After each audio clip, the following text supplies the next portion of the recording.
आज की कहानी है गरीब घर की बहू बनी कलेक्टर। एक बच्ची की माँ नहीं थी। सौतेली माँ उस बच्चे से हर काम करवाती थी। 4 बजे भोर में वह बच्ची जाकर स्कूल के समय तक हर काम करती थी। उसके बाद स्कूल जाती थी। सौतेली माँ अपने बच्चे को टिफिन देती थी, लेकिन उस बच्ची को टिफिन भी नहीं देती थी। फिर भी उस बच्ची को कोई ऐतराज नहीं था। पिता कभी महीने में कमाकर घर आता था तो उस बच्ची की सौतेली माँ काफी मानजान करने लगती थी।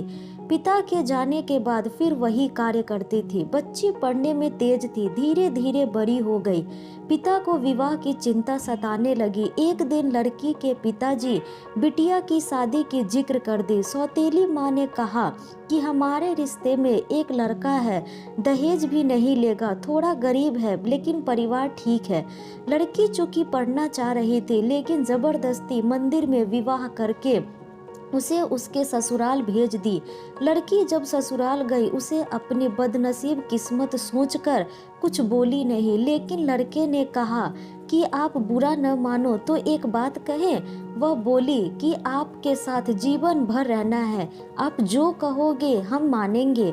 लड़का बोला, जहाँ से पढ़ाई छोड़ी है वहीं से आप शुरू कर दीजिए। हम गरीब जरूर है लेकिन गवार नहीं है। लड़की अपने पति का पैर पकड़कर फक फक कर रोने लगी। लड़का दिन रात मेहनत करने लगा। लड़की दिन रात पढ़ाई में मन लगा दी। लड़की एक बड़े शहर में रहकर आईएएस की तैयारी करने लगी। लड़का कमा कमा कर पैसा देने चला जाता था। लड़कियों के हॉस्टल के बाहर मिलकर पैसा दे देता था और फिर पुनः घर वापस चला आता था। लड़की आईएएस में सेलेक्ट हो गई।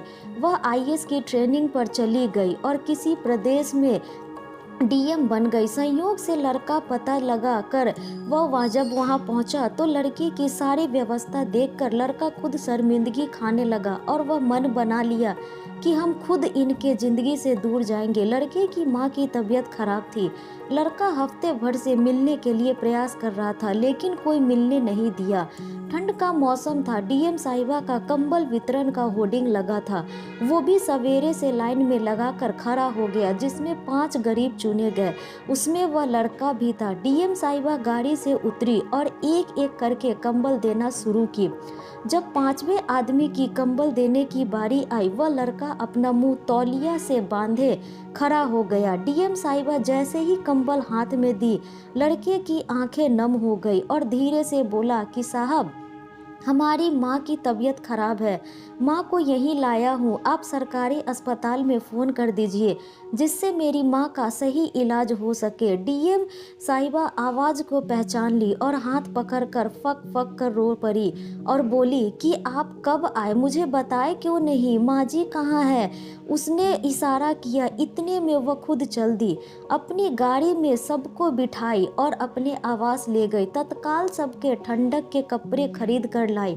लड़का बोला कि आप बहुत बड़ी अधिकारी हो गई हैं। तो वह बोली कि तो क्या हुआ, आप हमारे पति थे और हैं। आप लोग को हम कैसे भूल जाएंगे। आप मेरे लिए दिन रात मेहनत किए, आपकी देन है कि मैं यहाँ खड़ी हूँ। यह सुन लड़के की आंखें नम हो गई। इतने में डीएम साहिबा भी अपने आंखों से आंसू रोक न पाई और अपने पति के गले सिमट कर रो पड़ी और अपने परिवार के साथ रहने लगी। तो दोस्तों, यह थी हमारी आज की कहानी।